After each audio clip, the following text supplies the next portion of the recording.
दोस्तों, yes bank की बात करें तो स्टॉक के अंदर आज हमने पॉजिटिव क्लोजिंग देखी है। बड़ी तेज़ी तो नहीं बन पाई क्योंकि बाज़ार में गिरावट का माहौल था। निफ्टी बैंक और निफ्टी प्राइवेट बैंक दोनों ही गिरे। कल हमने कुछ पॉजिटिव माहौल देखा था बाज़ार में। कल एफआई फिर से बाज़ार में खरीदार हुए थे, लेकिन आज बाज़ार में माहौल बिगड़ गया। एक तरह से हम देखें तो बाज़ार इस समय 80,000 81,000 के आसपास सेटल होने की कोशिश कर रहा है। पिछले दिनों काफ़ी अच्छी तेज़ी बनी थी। अब बाज़ार 82,000 को पार नहीं कर पा रहा है, फिर से एक बार नीचे आ जाता है। अब इसके बीच में यस बैंक को लेकर कुछ लेटेस्ट अपडेट है। यस बैंक के फ्यूचर प्लान क्या है और इस यस बैंक के अंदर बड़े निवेशक की एंट्री यानी एसएमबीसी के बैंक के आने के बाद आगे की क्या संभावना बनेगी, उसको समझने की कोशिश करेंगे इस वीडियो के माध्यम से। लेकिन फ्रेंड्स, उससे पहले अगर आप पहली बार हमारे चैनल पे आए तो चैनल को सब्सक्राइब कर दीजिए, एक बेल आइकॉन दबा दीजिए ताकि जब भी नया वीडियो बने पहला नोटिफिकेशन आपको मिले। वीडियो पसंद आए तो लाइक से ज़रूर कीजिए। चलो फ्रेंड्स, वीडियो स्टार्ट करते हैं। मैं हूँ आपका दोस्त एस बी दवे और हमारे अपने चैनल ऑनलाइन कमाई में आपका बहुत बहुत स्वागत है। तो सबसे पहले बाज़ार की बात देख लेते हैं। तो बीएसई सेंसेक्स आज 80,951 के स्तर पे क्लोजिंग दिया है। 644 पॉइंट की बड़ी गिरावट हुई, यानी 0.79% गिरा बीएसई सेंसेक्स। कल बाजार में पॉजिटिव माहौल बना था, तेज़ी बनी, लेकिन आज फिर वो तेज़ी रह नहीं पाई, तो आज सेंसेक्स में गिरावट हुई। और निफ्टी बैंक में भी गिरावट थी। 54,941 के स्तर पे देख सकते हो कि 133 पॉइंट की गिरावट थी, यानी 0.24% निफ्टी बैंक भी गिरा। और अगर हम बात करें निफ्टी प्राइवेट बैंक की तो ये 27,325 के स्तर पे आ चुका है 60 पॉइंट की गिरावट के साथ, यानी 0.22% की गिरावट निफ्टी प्राइवेट बैंक में भी थी।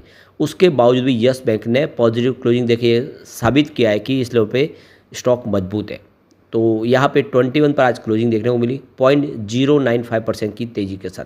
भले ही एक नाम मात्र की ग्रीन हो, लेकिन दूसरे आप देखें बैंकों में आज गिरावट थी।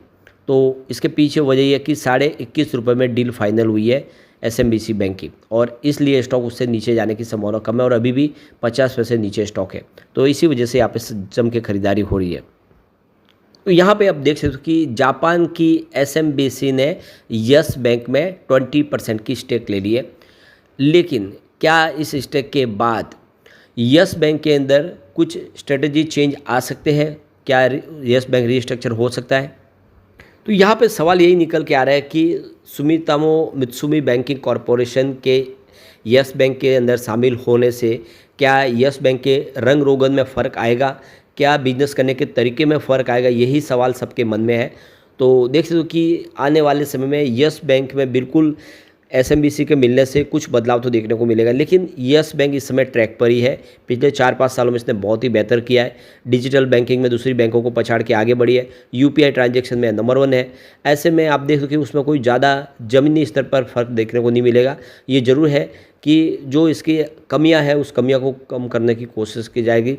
और इसमें सबसे बड़ी कमी है इसके जो एम्प्लॉयज़ हैं उनके ऊपर लगातार बहुत सारे फ्रॉड के इल्ज़ाम लग रहे हैं, और इसीलिए एक बार इन एम्प्लॉय को सबको अच्छे से जांच परख के ही जॉब पे रखना होगा, वरना आने वाले इसमें इमेज ख़राब होते देर नहीं लगेगी। तो इससे पहले 2020 में यस बैंक रीस्ट्रक्चर हो चुकी है। जो डूबने वाली यस बैंक थी उसकी जगह पे एक नई बैंक खड़ी हुई है, और वो एसबीआई और दूसरी बैंकों के सपोर्ट के साथ।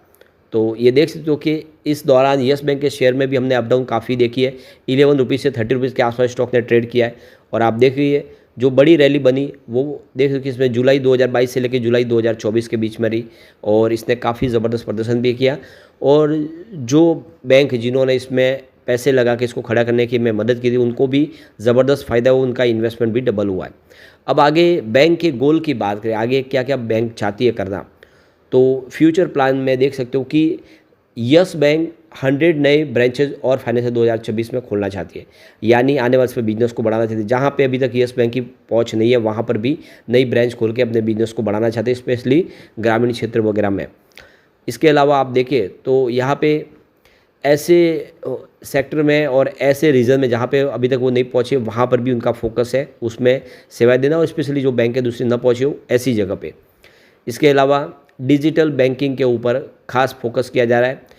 फिजिकल प्रेजेंस भी इस समय मान्य रखा गया है, लेकिन डिजिटल बैंकिंग की सेवाओं को और मजबूत करना यह एक खास इनका फोकस है। और इसमें आप देखें तो डिजिटल बैंकिंग में इस समय जो करंट पोजीशन इनकी देखने को मिलेगी आपको, तो प्राइवेट सेक्टर बैंक में यूपीआई ट्रांजैक्शन में 56.4% का मार्केट शेयर है, यानी दूसरी बैंकों के मुकाबले आप देख सकते हो ये मार्केट लीडर है एक तरह से। इनकी जो मार्केट शेयर है वो 56% से ऊपर है। और आने वाले समय भी आप देखें तो इनकी जो फ्यूचर स्ट्रेटजी है कि ये अपनी जो पोजीशन है उसको मेंटेन रखना चाहते हैं और उसमें डिजिटल बैंकिंग और डिजिटल प्लेटफॉर्म पे अपनी पोजीशन को और मजबूत करना चाहते हैं। अपने कस्टमर अभी तक जहाँ पे डिजिटल परफॉर्मेंस के माध्यम से उन कस्टमर तक नहीं पहुँचे, उन तक पहुँचना चाहती है यस बैंक। प्रॉफिटेबिलिटी और एनआईएम इम्प्रूवमेंट की बात तो जो गोल है कि यहाँ पे जो एनआईएम है वो 2.4% से 3.35% तक पहुँचाना है आने वाले 2 सालों में। और स्पेशली जो कॉस्ट है डिपॉजिट कॉस्ट वगैरह उसको रिड्यूस करना है और जो खर्च में कटौती करना है। इसी तरह से बैंक को प्रॉफिट में लाने की तैयारी है।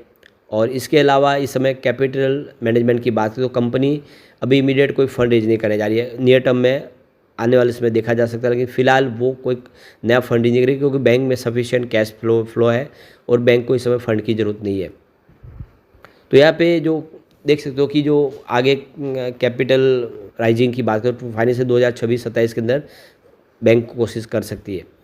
तो कुल मिला के इस समय बैंक आने वाले समय के लिए फ्यूचर प्लान के लिए तैयार है और आने वाले समय यस बैंक बेहतर कर सकता है। अगर हम पिछले 2-4 सालों की बात करें कैसा प्रदर्शन रहा है, रिजल्ट कैसा रहा है, अगर आप देखें मार्च 2022 की बात करें तो रेवेन्यू 19,019 करोड़ के आसपास था। मार्च 2023 में ये बढ़ के 22,702 करोड़ तक पहुंच गया और मार्च 24 की बात करें तो यह 27,606 करोड़ तक पहुंच गया और मार्च 25 में ये 30,919 करोड़ तक पहुंच गया। यानी लगातार हर साल रेवेन्यू बढ़ रहा है, कोई ऐसा साल नहीं जहाँ पे रेवेन्यू गिरा हो।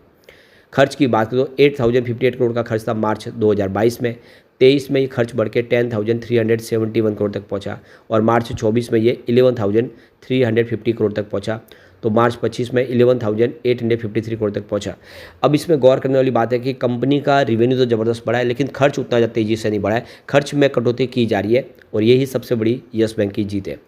फिलहाल फाइनेंसिंग प्रॉफिट इसका निगेटिव है। मार्च 2022 में देखो कि 1,568 करोड़ निगेटिव था, 23 में 2,468 करोड़ निगेटिव था और 24 में 3,272 करोड़ निगेटिव था। इस बार मार्च 25 में 2,933 करोड़ निगेटिव था। अदर इनकम 3,405 करोड़ के आसपास बताई थी मार्च 22 में। 23 में देख सकते हो कि 3,883 करोड़ के आसपास थी। 24 में 5,355 करोड़ के आसपास रही और 25 में 6,155 करोड़ के आसपास रही। अब यहाँ पे प्रॉफिट बिफोर टैक्स की बात करें तो 1,435 करोड़ का प्रॉफिट बिफोर टैक्स बताया मार्च 22 में और 23 में ये कम होकर 981 करोड़ के आसपास आ गया, लेकिन 24 में फिर से बढ़ते हुए 1,538 करोड़ तक पहुंच गया और इस बार मार्च 25 में 3,224 करोड़ तक पहुंच गया। ज़बरदस्त वृद्धि हुई है। नेट प्रॉफिट 1,064 करोड़ का बताया था मार्च 22 में। 23 में ये गिर के 736 करोड़ के आसपास आ गया और 24 में 1,285 करोड़ तक पहुँच गया और देख सकते हो कि मार्च 25 में ये 2,446 करोड़ तक पहुंच गया। यानी अगर हम बात करें 24 के मुकाबले तो भी प्रॉफिट डबल हुआ है और 22 के मुकाबले तो अगर आप देखेंगे तो प्रॉफिट यहाँ पे काफ़ी ज़बरदस्त बढ़ा है। तो ये क्लियरली है कि काफ़ी बेहतर प्रदर्शन हो रहा है। EPS 22 में 0.42 रुपीज़ के आसपास था और 23 में देखो कि 0.26 रुपीज़ के आसपास गिर के, लेकिन 24 में फिर से बढ़ के 0.45 रुपये तक पहुंचा और 25 में अगर आप देखें तो 0.78 रुपये तक पहुंच गया, यानी EPS भी बढ़ा है। कुल मिला के यस बैंक की सेहत में काफ़ी ज़्यादा सुधार हुआ है और ऐसे में हम कह सकते हैं आने वाले समय यस बैंक कमाल कर सकता है। लेकिन फ्रेंड्स, कोई भी इन्वेस्टमेंट करने से पहले अपने फाइनेंशियल एडवाइजर से एडवाइस ले ले या अपना खुद का रिसर्च करें, क्योंकि मैंने वीडियो आपके एजुकेशनल पर्पज़ के लिए ही बनाया। वीडियो पसंद आए तो लाइक से जरूर कीजिए और चैनल को सब्सक्राइब कर दीजिए। Thank you friends.